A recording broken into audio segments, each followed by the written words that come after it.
what do I do? Hey, ooh, what do I do?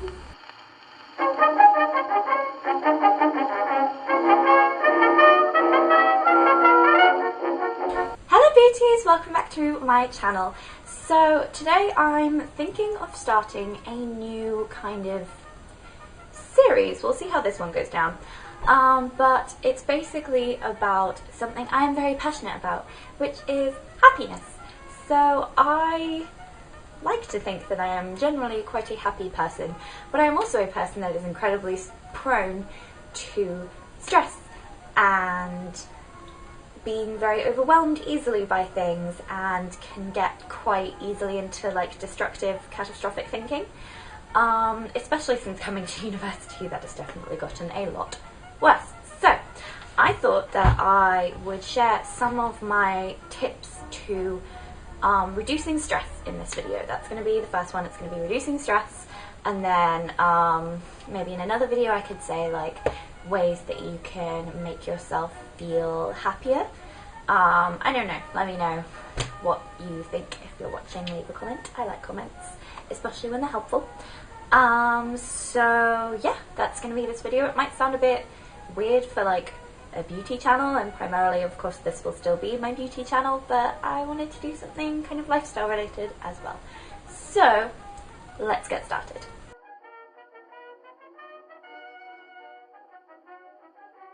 Okay, so my number one tip to reducing stress is organisation.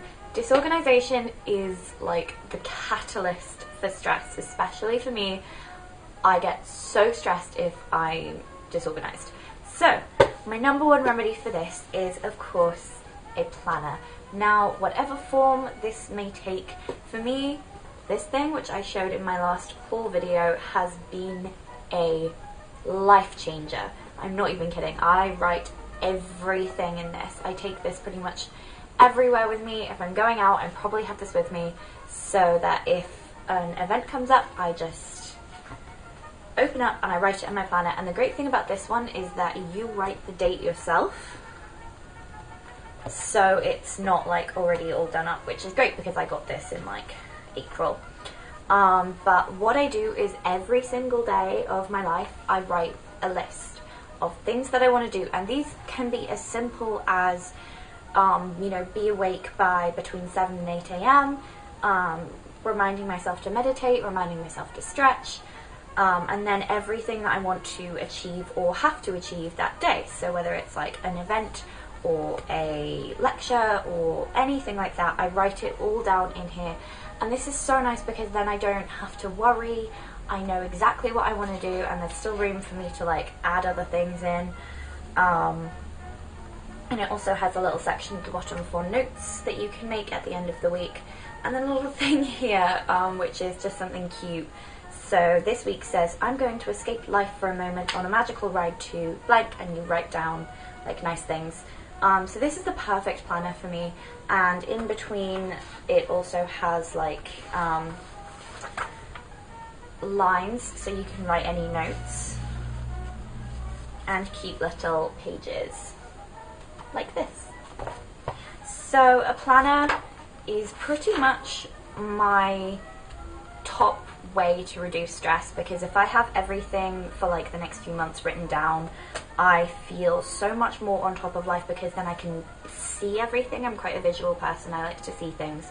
So seeing everything written down really, really helps to reduce my stress level.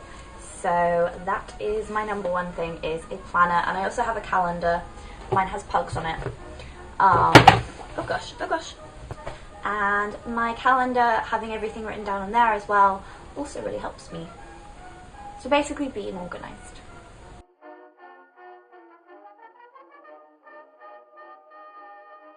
The next tip that I have for stress is planning ahead.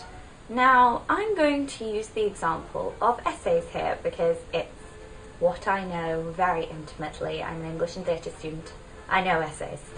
So planning ahead, basically, if you have an essay that is due on, say, the 8th of May, and you start that essay on the 6th of May, you are going to want to die because you're going to be incredibly stressed because you've given yourself no time. The most important thing you can do is to give yourself time. Time is so important.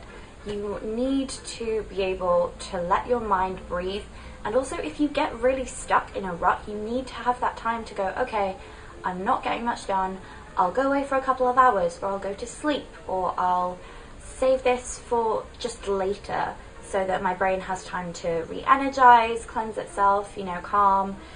But when you give yourself no time before a deadline, you have to get it done, and you're not going to get your best work out of that.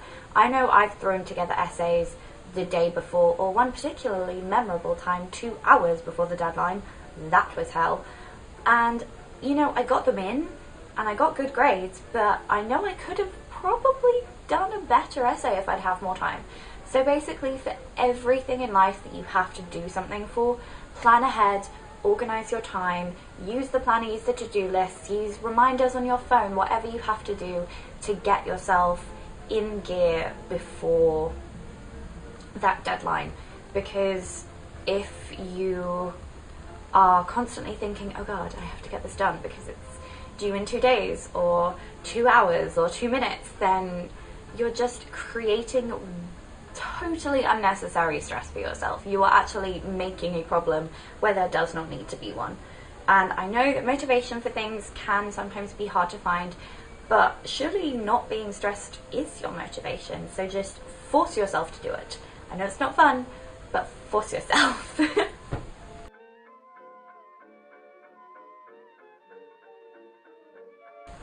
My other tip for reducing stress is something that I've been really trying hard to implement more this year, and it was because of a conversation I had with my dad when we went skiing, and he was like, you need to learn to ask for things. And ever since then, I've been trying to make a really conscious effort to just ask people more questions when I'm unsure of something. And I hate doing this because there's always that little thing in the back of your mind going, oh no, I can't ask questions, I'm a bother, or, you know, they're going to think I'm really stupid, or they're going to think I don't know what I'm doing and I'm incompetent and that's why I'm asking. But honestly, I cannot stress enough how silly these fears are. And if you're going to get something better out of asking that question, then it is in your best interest to ask the question. So whether it's, what do I do on an essay? Whether it's, you know, how would you like this job done? How would you like this presentation? What format would you like it in? Just really simple things. And honestly, it's been a little uncomfortable for me to initiate, but I found that as I've started asking more and more questions to people when I'm unsure, I've become more confident and I'm actually a lot calmer because I know what I'm doing.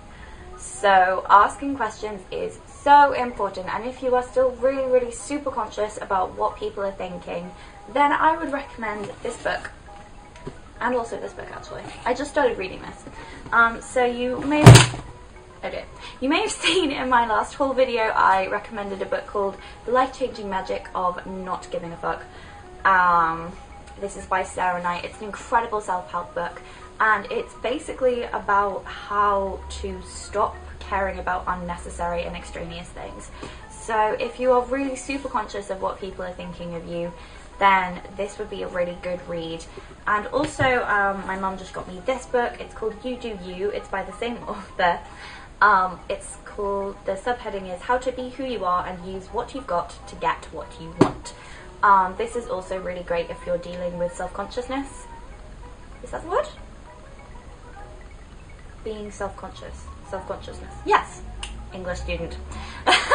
But if you're dealing with that, then I would definitely recommend picking up those books or any self-help book of that nature, because once you have a bit more confidence in yourself and you're able to ask those questions, get those inquiries in, then your stress level will magically start to reduce. And it's a wonderful feeling to be less stressed. Let me tell you that.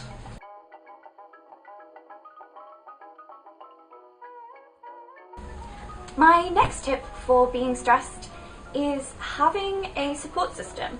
And this doesn't have to mean like an amazing wealthy family who will just send you money whenever you're stressed, or like an incredibly large diverse group of friends that all help you. It can just mean one person, one really close friend or parent or family member that you can go to and be like, look, I feel like the world is about to cave in on me. I'm so incredibly stressed about XYZ. I really need your help.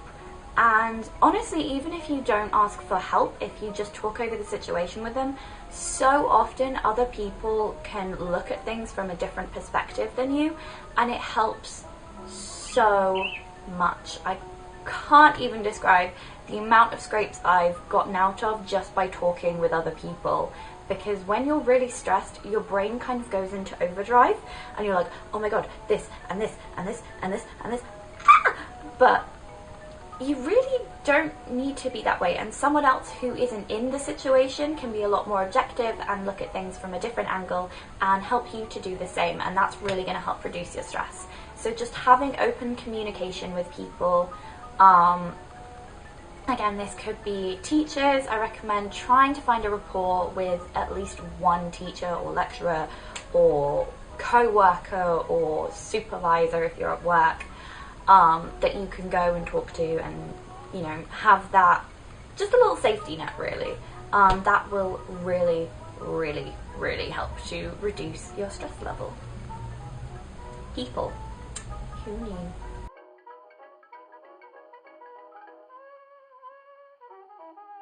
One way that I've really found incredibly helpful to reducing the amount of stress, and not only stress but negativity in my life, in my personal little bubble of existence, has been to write a negatives to positives.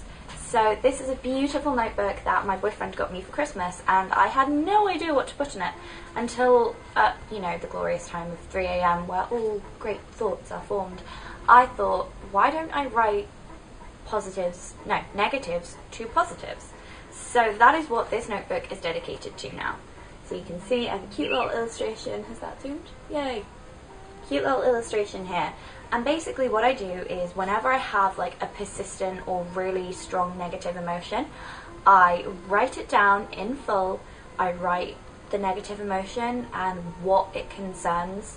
So like, I feel guilty over this, and then I write a positive reflection in response to that. So basically, how can I turn this negative emotion into something positive, or why do I not need to feel the negative emotion in the first place? And this is such a good way to change your mindset, but it also helps you realize that a lot of my worries, like these persistent negative emotions, I don't even need. Like, they're completely extraneous to my life.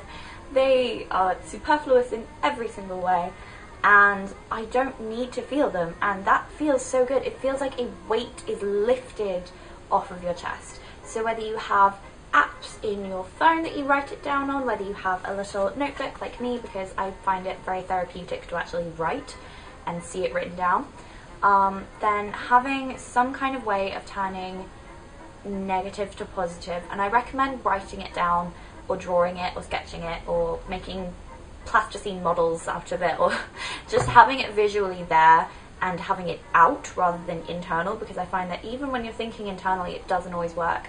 But having it, even if it's through like the ink of a pen, I know this might sound a bit silly, but having it exiting your like mental space in some way and having it on something physical and being tangible as there, I find that that is much more helpful to me.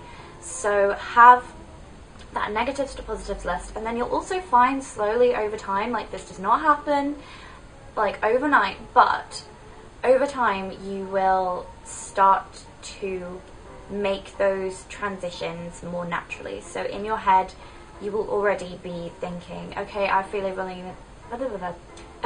feeling really negative, how can I turn this into something positive?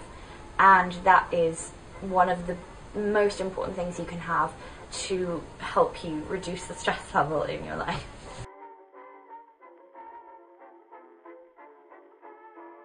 And my final way to reduce stress is meditation.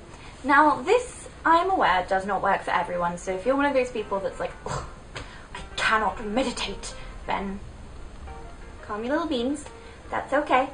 But I really recommend giving it another go. I have the Headspace app and it's honestly been amazing. So they have all of these different packs for different things, and each pack is like 10 sessions or 20 sessions or something like that, and you can have sessions of 10 or 15 minutes, and then they also have little quick fire singles for things like feeling burned out, feeling overwhelmed, feeling flustered, panicking, if you're in pain, or like good mornings or good nights, sleep sounds, unwinding, rough day. They have so many different things, and it's all on your phone. You can just stick your headphones in, or I like to do it, I like to meditate just before I'm going to get into bed. So I sit on the floor and I put my meditation on, and it's just, the reason this reduces your stress so much is because it helps change your mindset, but it's also, it feels really good because you're taking 10 pure, uninterrupted minutes to just think of your mind. And I feel like we don't do that enough. You know, everything is always like, oh, I can't, you know, I don't have time to take care of myself, I have too many things to do. And I'm totally guilty of this. Like, I do this all the time. Have you noticed how much I'm moving my hands? Like, when? I'm totally guilty of this. I'm like, oh god, I don't have enough time to worry if I'm going to get burned out. I just have too many things to get done. But taking that time to notice the state of your mind and notice how it's affecting your body, how it's affecting your mood, and how all of those things can impact each other in a positive way is really, really beneficial. So I would definitely recommend Headspace or any other meditation app, or even a meditation class.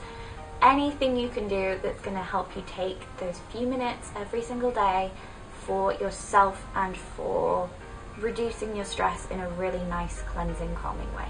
So those are all of my tips. God, this has ended up being a long video. I'm going to have to edit this down.